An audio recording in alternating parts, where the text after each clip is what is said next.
Muchas interpretaciones desde años atrás viene la gente a través de películas, de libros, tratándonos de explicar cómo son los ángeles. La gente se pregunta si los ángeles serán seres familiares míos que ya se murieron y ahora están vivos. Esta semana yo conversaba con una amiga y hablábamos un poquito de este tema y decía, yo creo que mi ángel es mi mamá, porque la mamá de ella falleció. Entonces estaba convencida de que su mamá era un ángel.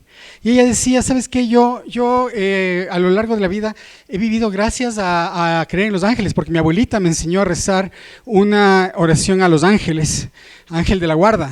Y yo cuando me preguntaban si yo estaba sola, yo siempre rezaba el ángel de la guarda y yo siempre me sentía acompañada, ¿ya? Luego de eso vamos a ver películas, ángeles y demonios, etcétera, etcétera, que hoy en día nos traen una imagen distorsionada de lo que la palabra de Dios nos enseña.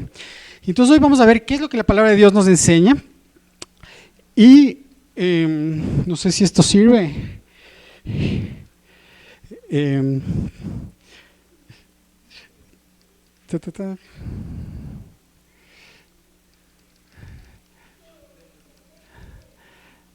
Ahí sí. Ok, muchas gracias. Entonces, bueno, para entender un poco de cuál es el rol de los ángeles, primero también tenemos que entender cuál es el rol de la deidad. Y primero nosotros entendemos que la deidad es matemáticamente 1 más 1 más 1 igual 1, o no lo entendemos, o nos cuesta entender esa matemática. A veces nos cuesta entender esa matemática, ¿no es cierto? Cuando Dios dijo, el hombre deje a su padre y a su madre y serán ellos una sola carne, ¿qué estaba queriendo decir? ¿Que el hombre va a dejar su individualidad, la mujer va a dejar su individualidad para convertirse en una sola cosa? ¿O van a ser una nueva unidad, pero cada quien conservando su individualidad? Es una unidad de propósito, una unidad, es una relación, ahora es un contrato, una sociedad conyugal, ¿no es cierto? Los hombres pueden comprar una casa solitos, las mujeres pueden comprar una casa solitos por el rato de vender. No pueden vender solitos, tienen que tener las firmas de los dos, porque es una unidad, ¿no? Entonces lo mismo pasa acá. Acá tenemos a 3 personas diferentes que tienen una misma unidad de propósito: el Padre, el Hijo, el Espíritu Santo. Ahora, uno de estos personajes ha sido un poco más difícil de entender, que es una persona realmente, que es el Espíritu Santo. ¿Por qué? Porque hemos visto que al Espíritu Santo la Biblia lo describe a través de metáforas. Muchas veces lo vemos que Jesús lo describe como una paloma, ¿no es cierto? También lo ha descrito como lluvia, dice, va a traer sobre ustedes lluvia temprana, lluvia tardía, derramaré sobre ustedes del Espíritu Santo, a través del agua, ¿verdad? Vemos que también lo describe a través del aceite. ¿Y el aceite qué era? Era el combustible de la lámpara para dar luz. Y también el aceite se utilizaba para la unción, para ungir. Entonces decía, me fui ungido y por eso recibí el Espíritu Santo, ¿no es cierto? Se le utiliza al Espíritu Santo de esa manera. Ahora, también en la Biblia vamos a encontrar descripciones que al Espíritu Santo se le describe como a viento. ¿Han escuchado eso? Que al viento, ¿no es cierto? Vemos en Pentecostés, nos decía, cuando llegó el día de Pentecostés estaban todos juntos en el mismo lugar, de repente un viento del cielo, un ruido como de una violenta ráfaga de viento, y vino del cielo un ruido como de una violenta ráfaga de viento y llenó toda la casa donde estábamos reunidos. Entonces vino un viento, y ese viento ¿qué representaba? El Espíritu Santo. Vemos también que en ese mismo momento vino un fuego. Entonces aquí vemos también que al Espíritu Santo también se lo representa como fuego, y a estas personas también en sus cabezas se les apareció como unas antorchas, lo describe el escritor bíblico, ¿verdad? Entonces, ahora, estaba en el fuego, estaba en el viento, y estos 2 simbolismos especialmente, quiero que los recuerden en este momento porque lo que vamos a ver más adelante. Pero vamos a ver que el Espíritu Santo estaba de esa manera también representado. También el Espíritu Santo se lo representa a través de un sello. Dice que van a ser sellados con el Espíritu Santo, ¿no es cierto? Entonces hay varias metáforas. Ahora, ¿el Espíritu Santo es fuego? ¿Es agua? ¿Es un sello? ¿Es una paloma? No, son símbolos del Espíritu Santo y está describiendo funcionalidades del Espíritu Santo, ¿sí? Pero no es que es Él. El Espíritu Santo realmente es una persona como Jesús, una persona del Espíritu Santo, una persona del Padre, ¿sí? Entonces, vamos a ver que para entender las funciones del Espíritu Santo, primero recordemos cómo es que Dios, el rol que Dios le dio al hombre cuando lo creó. Y nos dice en Salmos 8, en el versículo 3, hasta más adelantito vamos a ver que dice: cuando veo tus cielos, obra de tus dedos, la luna y las estrellas que tú formaste, digo, ¿qué es el hombre para que tengas de él memoria? Y el hijo del hombre para que lo visites. Lo dice: lo has hecho poco menor que los ángeles y lo coronaste de gloria y honra. Entonces aquí vemos algo primero. ¿Los ángeles fueron creados o no fueron creados?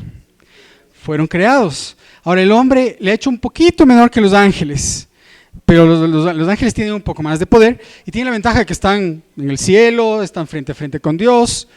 Pero en cuanto a creación, características, incluso cuando Juan estaba viendo visiones y postró de rodillas ante un ángel, el ángel que le dijo: no lo hagas, ¿no es cierto? Porque yo soy consiervo tuyo, ¿verdad? Entonces tenemos que entender que los ángeles son creados y somos consiervos en la adoración a Dios junto con los ángeles.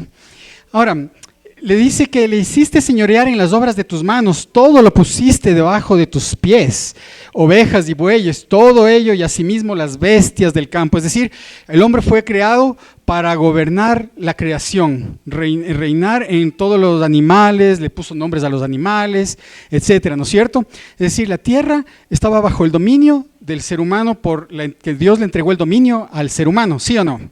¿Ya? Pero vemos que también, las aves del cielo, los peces del mar y todo lo que pasa por los caminos del mar. Sin embargo, en el Edén vamos a ver que hubo un evento. El hombre cayó en pecado, decidió desobedecer a Dios, y cuando desobedecemos a Dios nos convertimos en esclavos de lo que obedecemos. ¿Sabían eso? Y nos dice: ¿no se dan cuenta de que uno se convierte en esclavo de todo lo que decide obedecer? Uno puede ser esclavo del pecado, lo cual lleva a la muerte, o puede decidir obedecer a Dios, lo cual lleva a una vida recta, nos dice Romanos, capítulo 6, versículo 6. Entonces, Adán decidió por sus actos de obedecer al enemigo y se convirtió en esclavo del enemigo. Y al hacer eso entregó su dominio de la tierra al enemigo. Y vamos a ver lo que nos dice Patriarcas y Profetas en el versículo 53. Pero antes de esto, quiero hacer un paréntesis en esto. Cuando nosotros nos vamos a sacar un examen de sangre, ¿cuántos hemos pasado por esta hermosa experiencia? Maravilloso, ¿no? Que vamos y nos metan una aguja y nos saquen sangre, ¿no es cierto? Y en la pandemia estábamos a cada rato en los laboratorios, ¿no? Los laboratorios se hacían millonarios con nuestras muestras para ver si teníamos no COVID. Entonces, ahora cuando nosotros vemos eso, vemos ahí en el tubito de ensayo, ¿qué es lo que vemos? Sangre.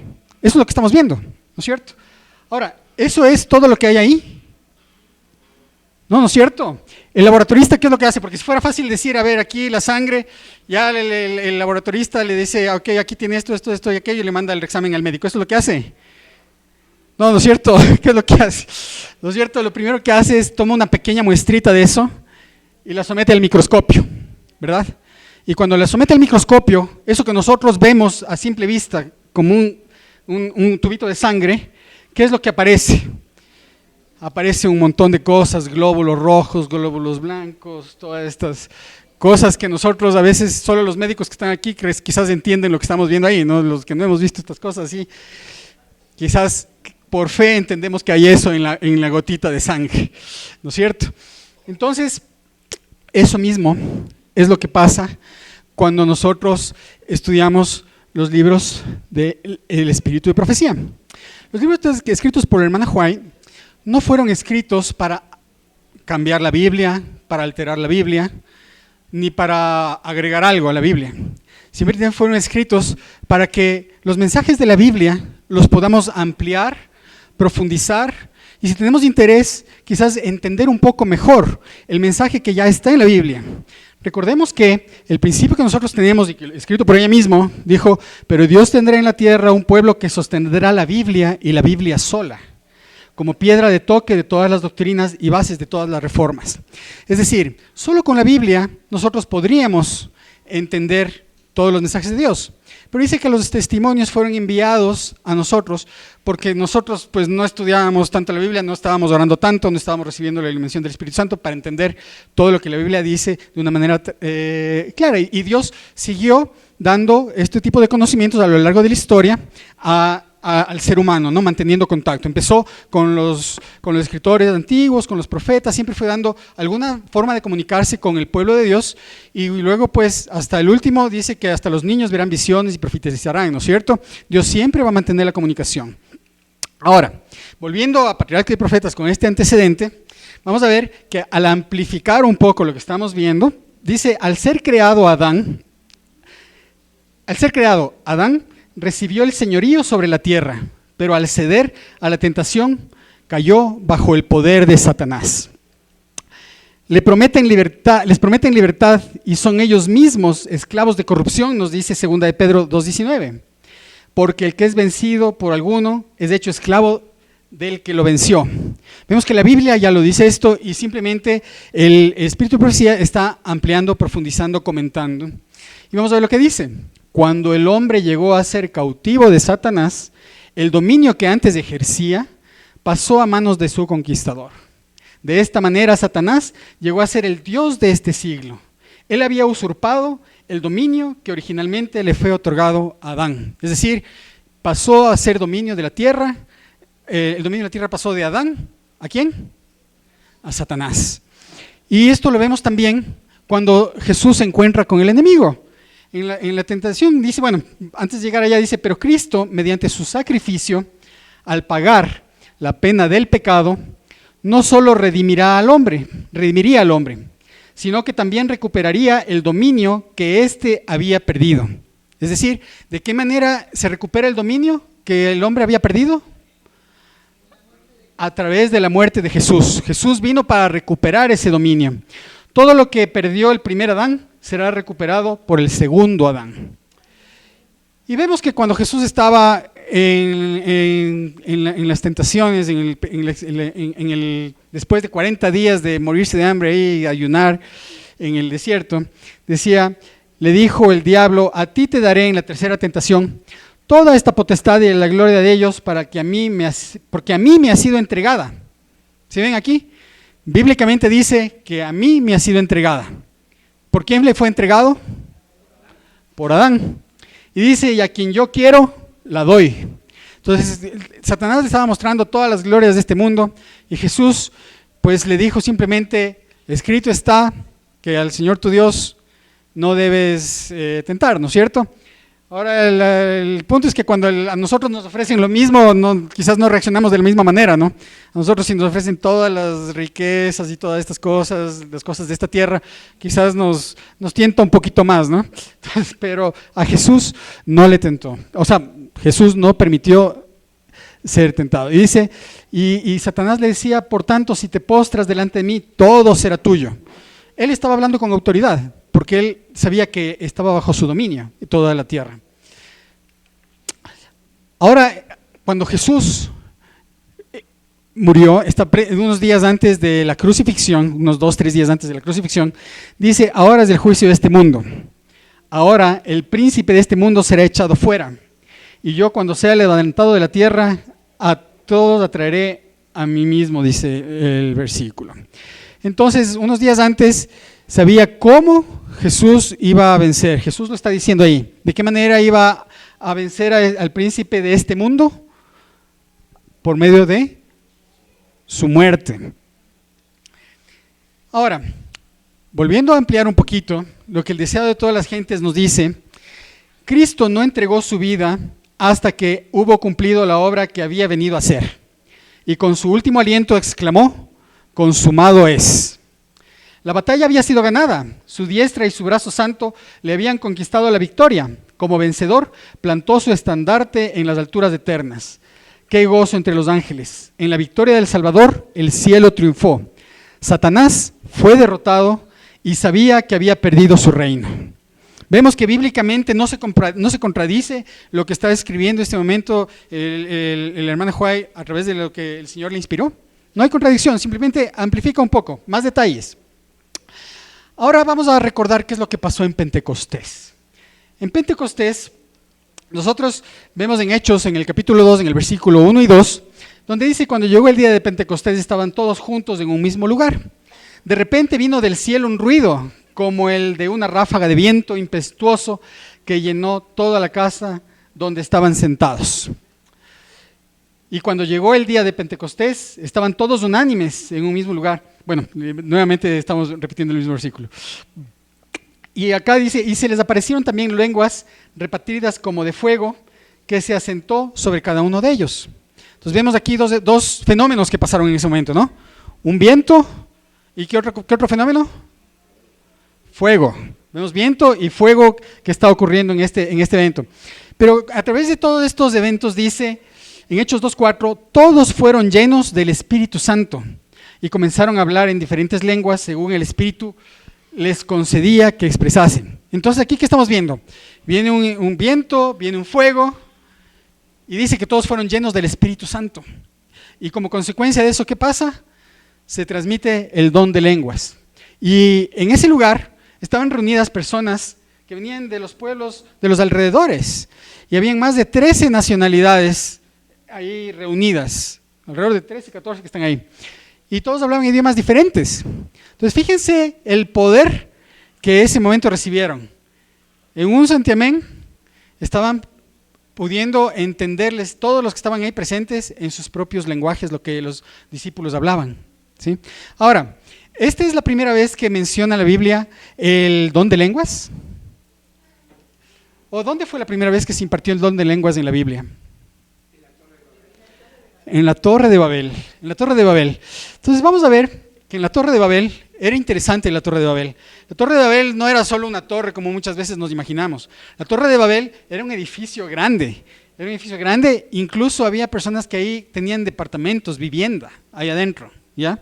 Y ellos estaban construyendo esta torre con un objetivo. Decían que esperamos que cuando vuelva, si vuelve otro diluvio, que no nos alcance, ¿no? Entonces estaban tratando de construir una torre que llegue hasta el cielo. Ahora, de pronto, Dios vio que ese no era la voluntad de Él. ¿Y qué es lo que nos dice la Biblia? ¿Quién confundió las lenguas en la Torre de Babel? Dios, ¿no es cierto? Y vamos a ver Génesis 11:9.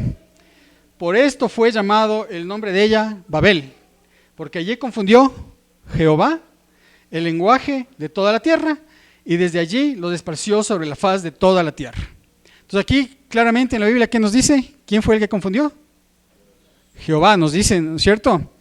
Ahora, qué interesante que es, a veces en la Biblia nosotros encontramos cosas que cuando vamos al microscopio no se contradicen, sino que a veces simplemente no las entendemos o nos cuesta entender. La Biblia no se contradice nunca. Lo que a veces lo que está limitado es a veces nuestra manera de interpretar la Biblia. Y cuando vamos al microscopio, en la historia de la redención, vamos a ver lo que nos dice. Se exaltaron a sí mismos frente a Dios, pero Él no permitiría que completaran su obra. La torre alcanzaba ya gran altura cuando el Señor envió 2 ángeles para que los confundieran en su trabajo. Se había encargado a ciertos hombres que recibieran indicaciones de los que trabajaban en lo alto y que pedían materiales para su trabajo, de manera que el primero se comunicaba con el segundo y este con el tercero, hasta que el pedido llegaba a los que estaban abajo. A medida que el mensaje pasaba de uno a otro en su descenso, los ángeles confundieron sus lenguas. Y cuando el pedido llegó a los obreros que estaban abajo, se proveyó material que no se había pedido. Ahora, ¿estamos aquí ante una contradicción? ¿Estamos aquí ante una contradicción donde el Espíritu de Profecía nos dice que fueron ángeles y la Biblia nos dice Jehová? ¿Cómo entendemos esto? Vamos a seguir más adelante. Cuando nosotros atravesamos recién una experiencia en la que se invadió la Embajada de México, ¿no es cierto? Todos los titulares, ¿qué es lo que decían? ¿Por qué Noboa invadió la Embajada mexicana? Otro decía, Noboa invade México por odio al correísmo. ¿Fue Noboa el que invadió la embajada mexicana? ¿Estuvo Noboa ahí presente? ¿Hizo eso? Él dio la orden, ¿no es cierto? Él dio la orden, los policías ejecutaron, pero a él se le atribuyó el hecho, ¿sí? ¿Se dan cuenta que en la Torre de Babel está pasando algo parecido? Se le atribuye a Dios, pero la mano de obra, la ejecución, la está haciendo los ángeles. Y vamos a probar esto a lo largo de este estudio. La canciller asegura que el mismo Noboa ordenó la irrupción en la embajada mexicana. Y por eso se dice Ecuador invadió México, Noboa invadió México. Cuando dice Ecuador invadió México, ¿ustedes estuvieron en la invasión de México? No estuvimos en la invasión de México, sin embargo somos ecuatorianos, podrían decir que ahora los ecuatorianos invadieron México, pero nosotros no estuvimos ahí. Dios opera a través de los ángeles. Y cuando vamos a ver el Salmo 104.1, vamos a ver, dice, alma mía, alaba alma mía al Señor. Señor mi Dios, tú eres grandioso, te has revestido de gloria y majestad. Te cubres de luz como un manto, extiendes los cielos como un velo. Afirmas sobre las aguas tus altos aposentos y haces de las nubes tus carros de guerra. ¿De qué es de las nubes? Tus carros, ¿cuáles son los carros de guerra de Dios? Las nubes, dice, los carros de guerra. Y en la Biblia, cuando se habla de nubes, ¿de qué se está hablando? Se habla de ángeles, ¿no es cierto? Dice, y Jesús va a venir en medio de las nubes, y acompañado de todos los huestes de ángeles, ¿no es cierto? E interpretativamente se entiende que muchas veces estas nubes se interpretan como ángeles. Dice, tú cabalgas en las alas del viento, haces de los vientos tus mensajeros, y de las llamas de fuego tus servidores. ¿Se acuerdan en el Pentecostés cuáles fueron los dos eventos que pasaron?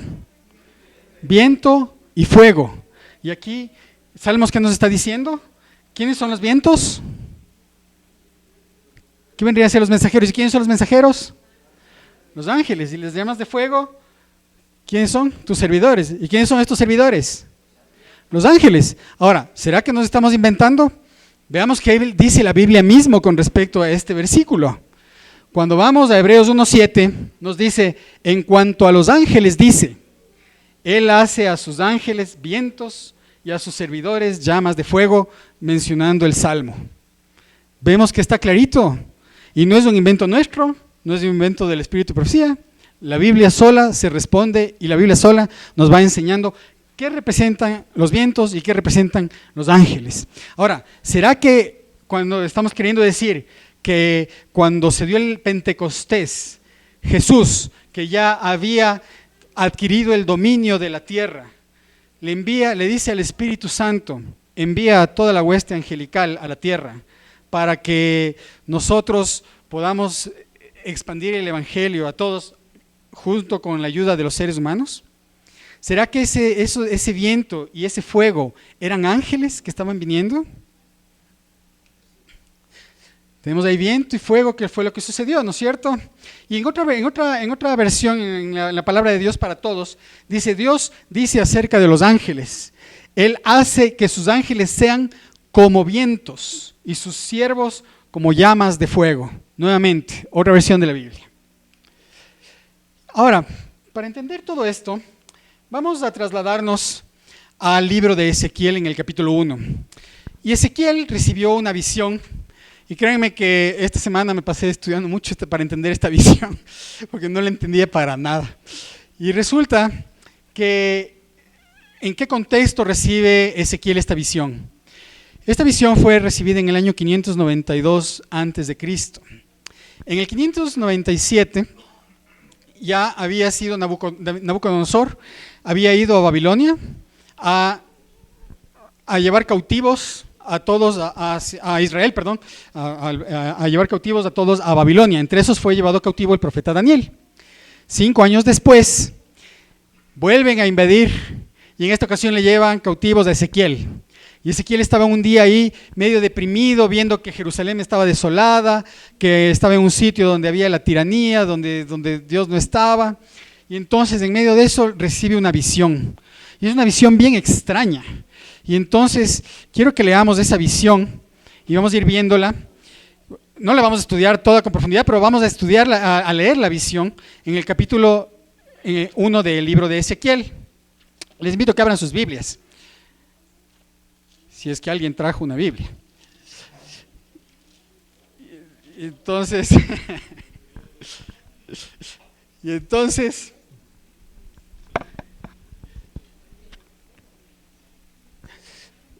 vamos a ver aquí que en el libro de Ezequiel dice que aconteció que en el año 30, en el mes cuarto, en los 5 días del mes, estando yo en medio de los cautivos, junto al río de Quebar, los cielos se abrieron y vi visiones de Dios. En el 5.º año de la deportación del rey Joaquín, a los 5 días del mes, vino palabra de Jehová al sacerdote Ezequiel, hijo de Buzi, en la tierra de los caldeos, junto al río Quebar, y vino allí sobre él la mano de Jehová. Y ahora vamos a ver qué es lo que vio Ezequiel. Dice, miré y vi que venía del norte un viento huracanado. ¿Qué representaba el viento? Ángeles, y también al Espíritu Santo también se le representa como ángeles, como viento, ¿no es cierto? Entonces venía del norte un viento huracanado.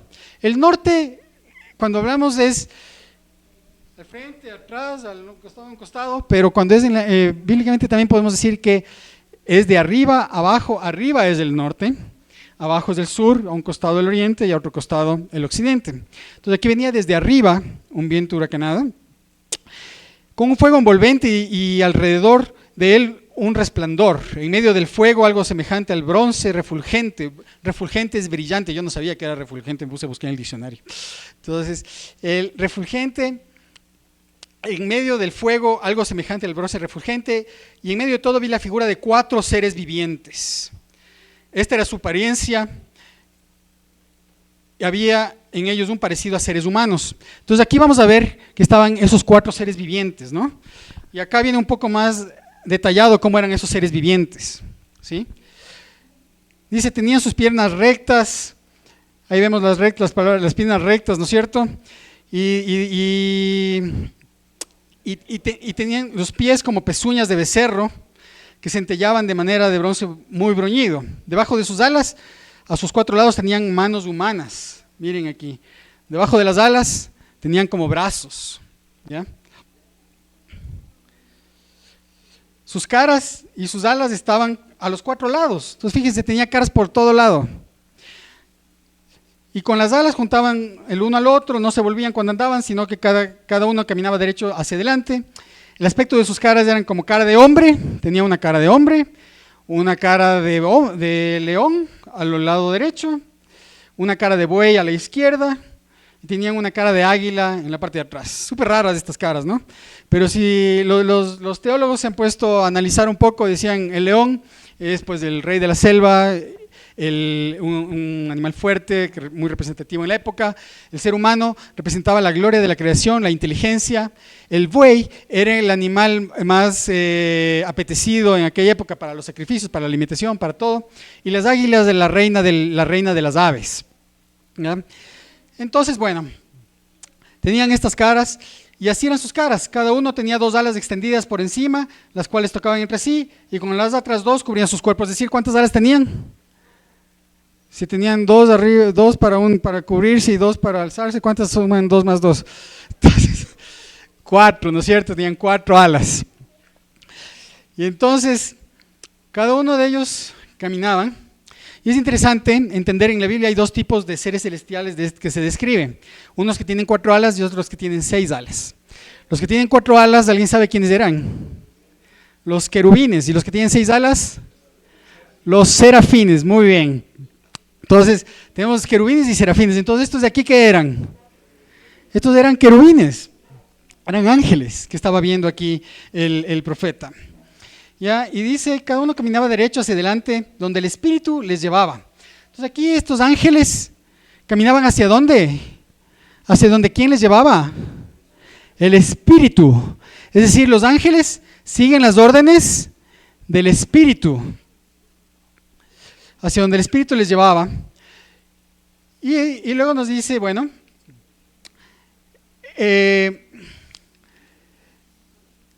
en el versículo 12 decía, cada uno caminaba derecho hacia adelante, hacia donde el Espíritu les movía, que anduviesen. Y cuando andaban no se volvían, es decir, ellos tenían una una dirección a la que iban y no se desviaban a ningún lado, ni a diestra ni a siniestra. Los seres vivientes parecían carbones encendidos o antorchas brillantes y daba la impresión de que entre ellos destellaban relámpagos, es decir, entre ellos había relámpagos. Entonces esto de los relámpagos también acuérdense bien, porque es una descripción que cómo se va a describir más adelante a la forma como la velocidad de los ángeles. Y los seres vivientes corrían y volvían como si fueran destellos de relámpagos, nos dice el versículo 14.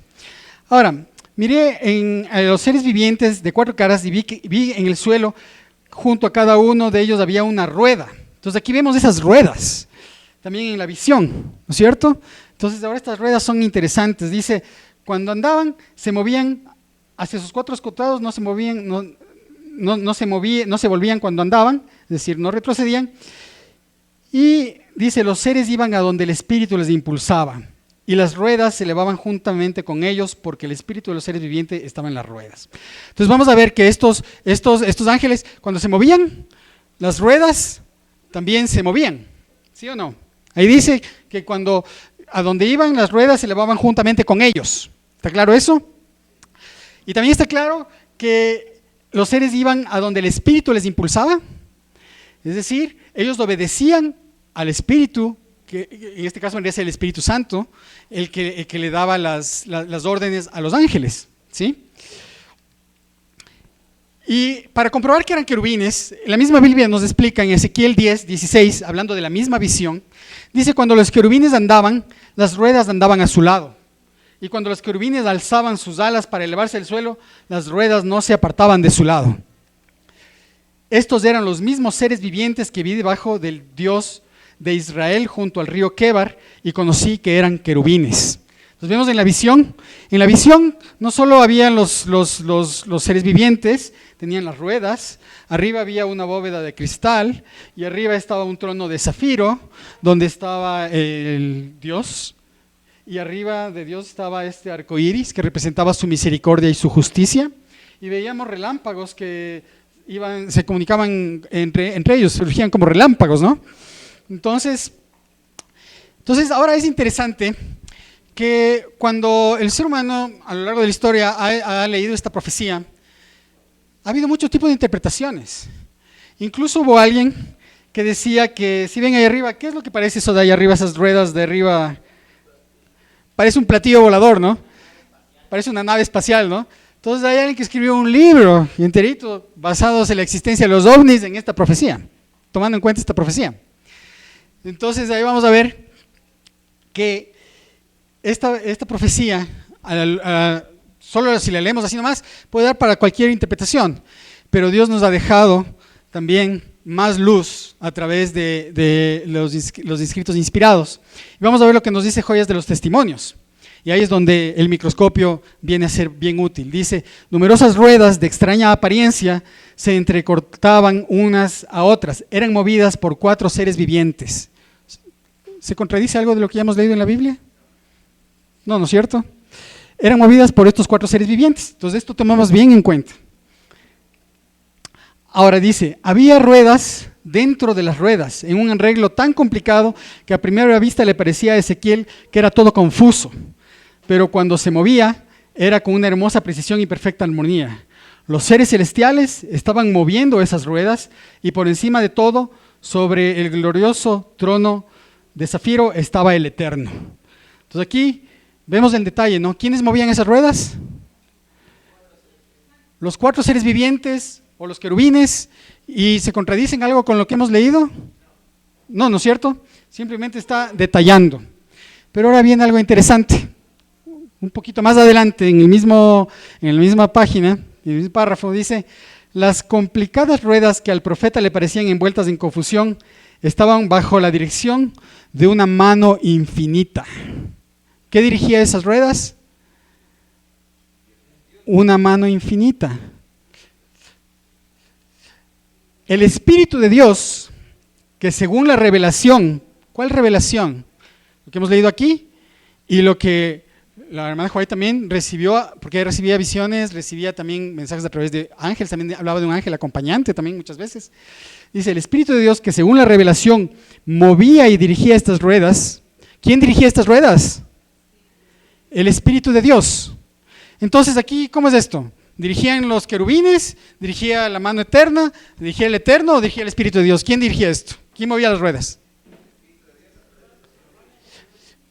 Toda una cadena de mando. El Eterno, el Espíritu Santo a los ángeles, y se le atribuye a Dios todo, aunque la mano de obra son los ángeles, ¿no es cierto? Así como a Noboa se le atribuye la invasión a México por mano de los policías, aquí las ruedas se mueven a través de los ángeles por orden del Espíritu Santo y por orden del Eterno.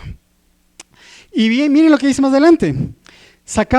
Dirigía, y el Espíritu de Dios, que según la revelación movía y dirigía estas ruedas, sacaba armonía de la confusión, de tal manera que todo el mundo estaba bajo su dominio. Miríadas de seres glorificados estaban listos para predominar a su orden contra el poder de la política, de los hombres malos y reportar beneficio. Entonces aquí hablaba de millones, miríadas de seres glorificados que vendrían a ser los ángeles, ¿no es cierto? Y dice que estos ángeles estaban listos para predominar a su orden. ¿A la orden de quién? A la orden de Dios, que le dio la orden ¿a quién? Al Espíritu Santo, ¿no es cierto? ¿Para qué? El momento que estos ángeles empiezan a actuar con los seres humanos, dice a predominar su orden contra el poder de la política de los hombres malos y reportando beneficio ¿a quién? A sus fieles. Entonces aquí vemos una cosa interesante. Dios, ahora vamos a entender qué es lo que estaba entendiendo Ezequías. Dios estaba viendo que Ezequías estaba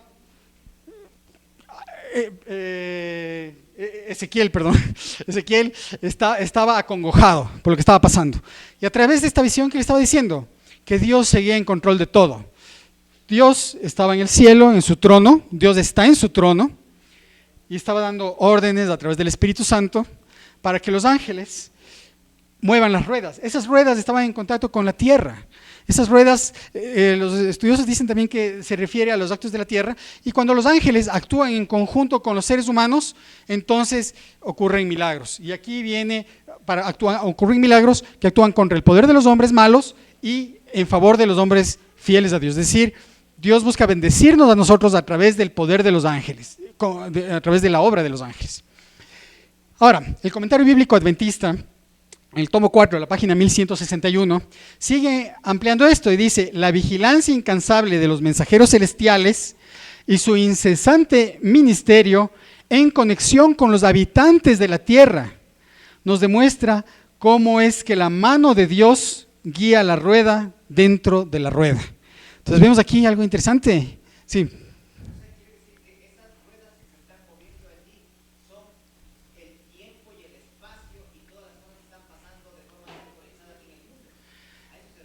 Chuta, ahí sí ya me tomaste la lección, ya, yo hasta lo que está escrito te puedo decir.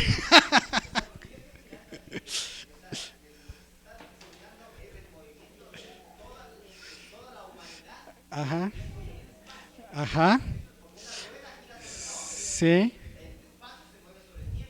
ajá.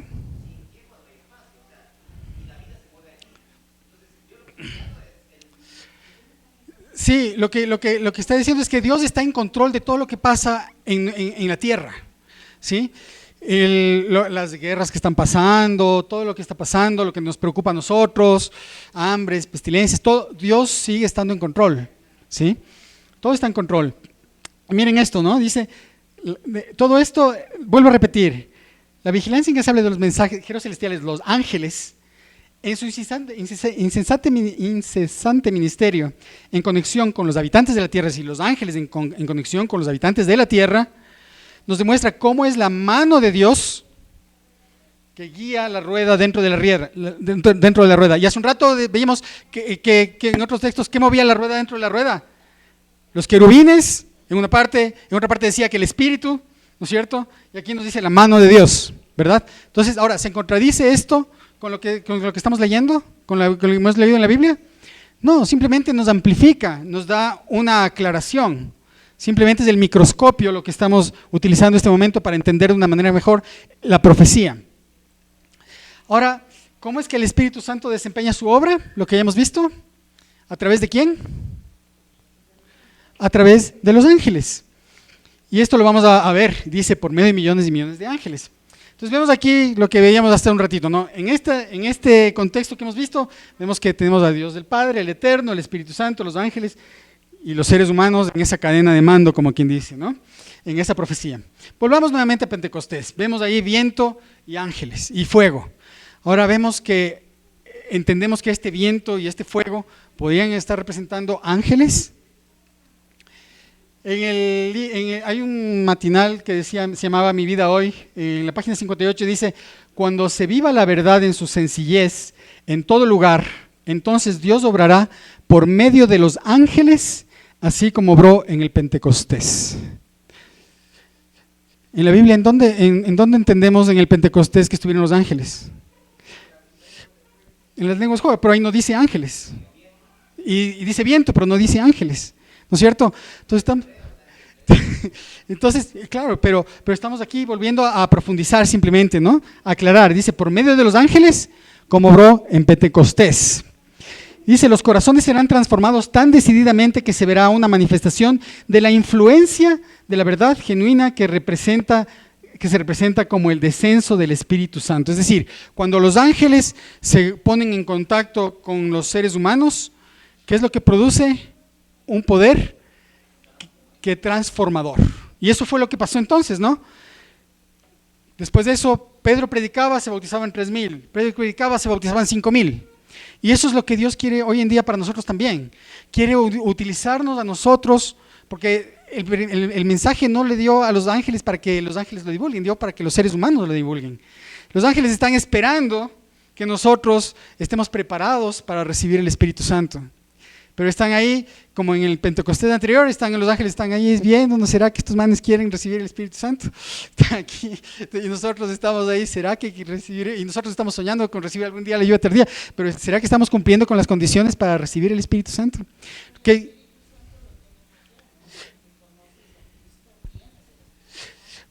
Pero si ya lo tuviéramos... Pero si tuviéramos ya el Espíritu Santo en el momento de simplemente yo creo en Jesús, ya pues yo tendría el poder para predicar que se bauticen 3,000, ¿no es cierto? Pero a lo que vamos es de esa manera, o sea,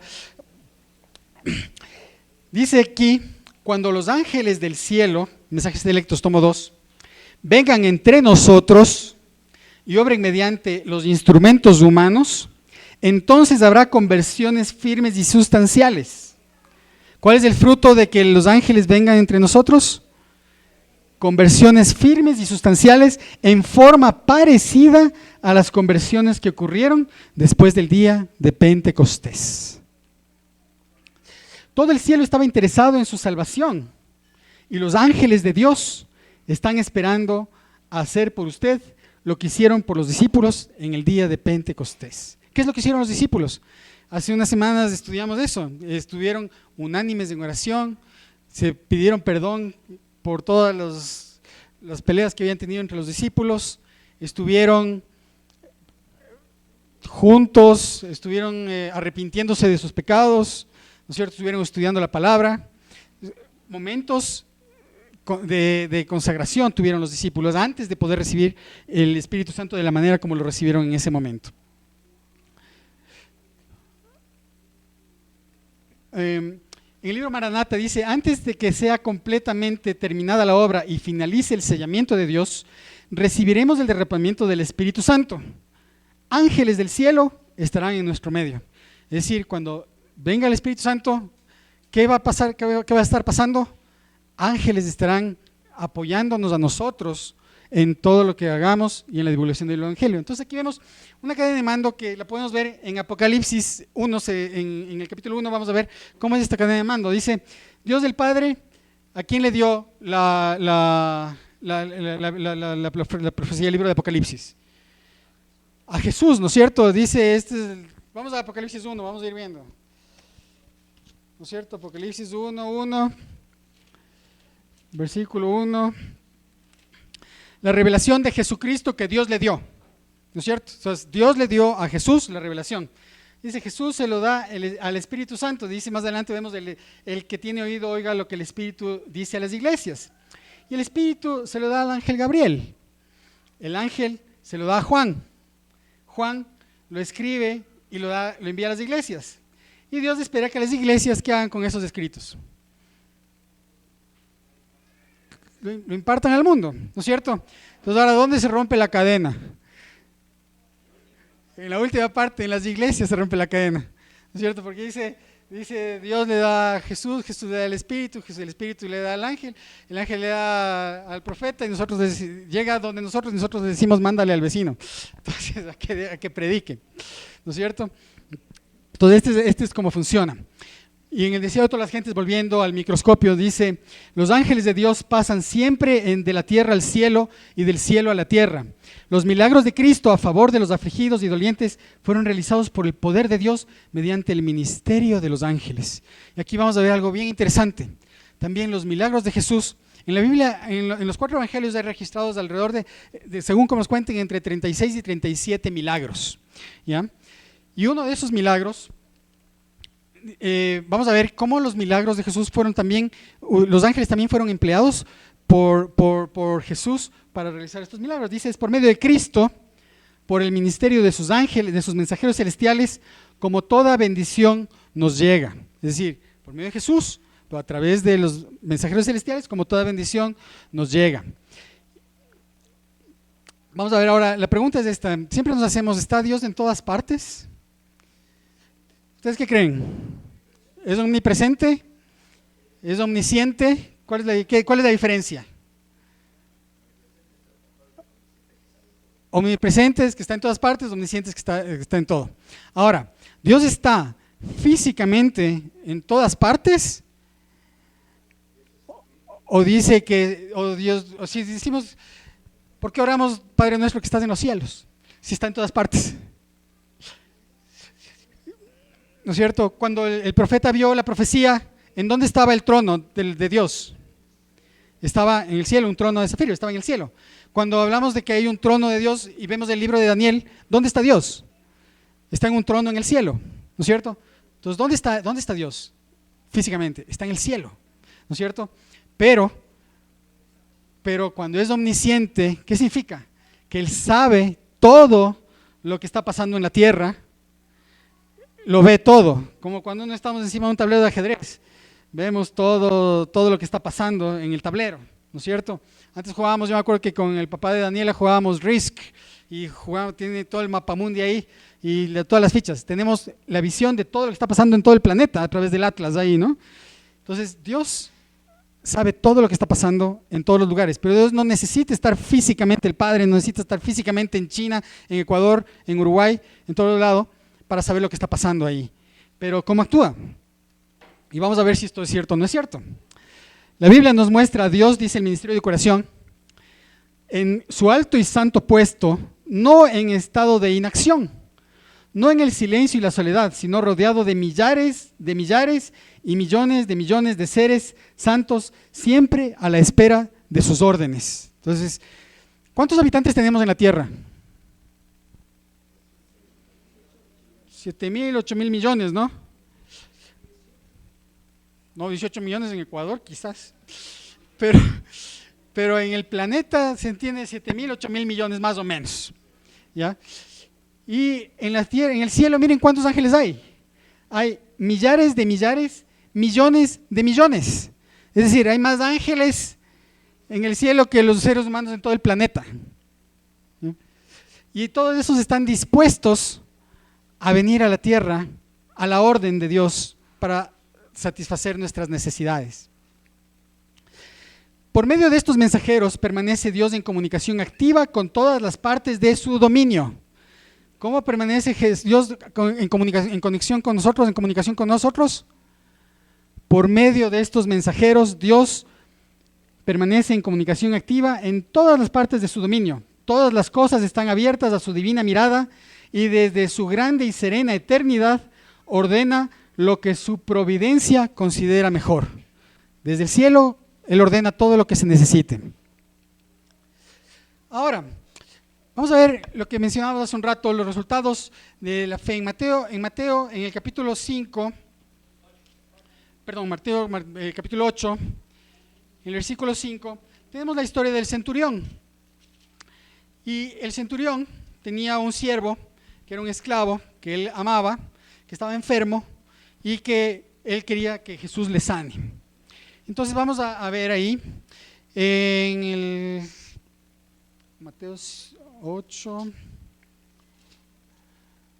del 5 al 10. Entonces dice: al entrar Jesús en Capernaum, se le acercó un centurión que le rogaba diciendo: Señor, mi criado está postrado en casa, paralítico, gravemente atormentado. Jesús le dijo: yo iré y lo sanaré. Y el centurión que le respondió y dijo: Señor, no soy digno de que entres bajo mi techo, solamente di la palabra y mi criado sanará. Pues yo también soy hombre bajo autoridad y tengo soldados bajo mis órdenes, y digo a este ve, y al otro y van, y al otro ven, y viene, y a mi siervo haz esto, y lo hace. Entonces aquí vemos al centurión que entiende cómo Jesús opera.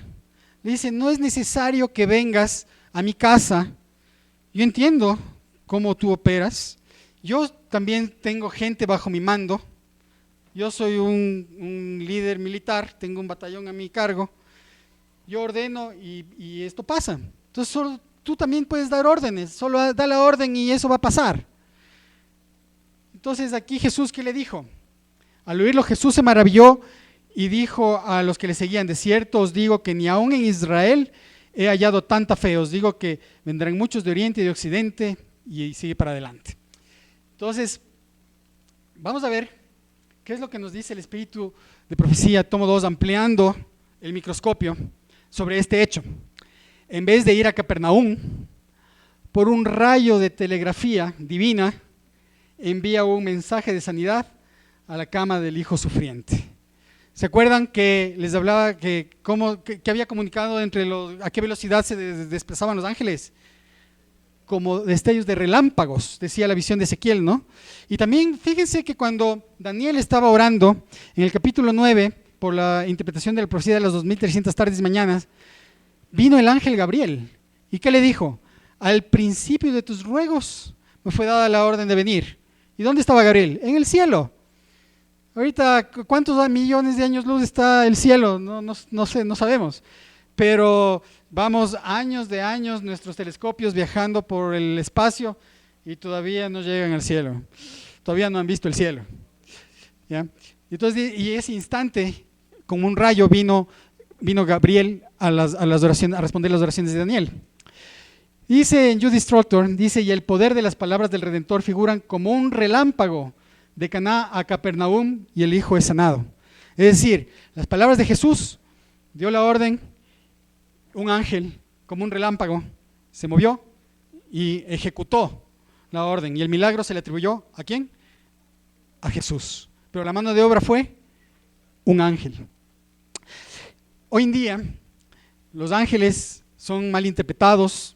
Vemos ángeles, legiones, vemos películas que salen, Lucifer, películas de Disney que nos quieren enseñar cómo son los ángeles. Vemos libros que son vendidos por millones del mundo de las cosas sobrenaturales que pasan. Harry Potter, más de 400 y pico de millones de libros, y la autora de esto ha vendido miles de millones. Se calcula que ella tiene más o menos unos 6,000 millones de dólares en ganancias de las ventas de los libros de esto, y le han dado premios porque fue la primera vez que un libro tuvo un éxito para que los niños se pongan a leer. Imagínense qué tipo de literatura fue la que el enemigo está usando para que los niños aprendan a leer y que los niños por su propia cuenta abran un libro. Harry Potter lo logró. Y nosotros, la palabra de Dios nos muestra la verdadera naturaleza acerca de los ángeles y su verdadero poder y el rol que cumplen en el plan de salvación. Y el Señor quiere poner a nuestra disposición ese mismo poder que puso antes y que existe hoy en día. Dios quiere que aprendamos a confiar en Él, que entendamos que a través de una oración Él está esperando para enviar miles de ángeles a nuestro favor. Tenemos cada uno de nosotros un ángel guardián que está siempre pendiente de nosotros. Entonces, que el Señor nos ayude a aprender a confiar en Él y que con el poder de sus ángeles nosotros también podamos ser instrumentos en su mano para que podamos también divulgar el Evangelio. Que el Señor nos bendiga.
Muy bien, ahora vamos a tener el himno final número 40, Bajo sus alas. 411. 411.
Oremos. Querido Padre que estás en el cielo, Señor, te damos gracias porque al abrir tu palabra tú nos das mayor entendimiento, Señor, de cómo operas tú en esta vida, Señor, cómo has operado a lo largo de la historia y cómo quieres seguir operando hoy en día, Señor. Señor, te damos gracias porque tú quieres que nosotros seamos instrumentos en tus manos y suplicamos, Padre, que tú puedas permitir que nosotros nos preparemos, Señor, para poder recibir el Espíritu Santo, Señor, diariamente, cada día, Señor, de manera individual, personal, para que podamos, Señor, ser instrumentos en tu mano también para que tu palabra pueda ser divulgada y que, Señor, nosotros podamos colaborar contigo en el plan de salvación, Señor. Señor, también ayúdanos a recordar que tú tienes millones de ángeles a nuestro favor y que también cuando nosotros tenemos dificultades, cuando tenemos problemas, Señor, estamos simplemente a una distancia de una oración para que poderosos ángeles acudan ante nosotros para ayudarnos a solventar problemas, enfermedades, dificultades, que todos la tenemos, Señor. Señor, suplicamos que tú nos bendigas y nos acompañes, Señor. Desarrolla nuestra fe y en este día, Señor, ayúdanos a mantenernos cerca de ti. En el nombre de Jesús.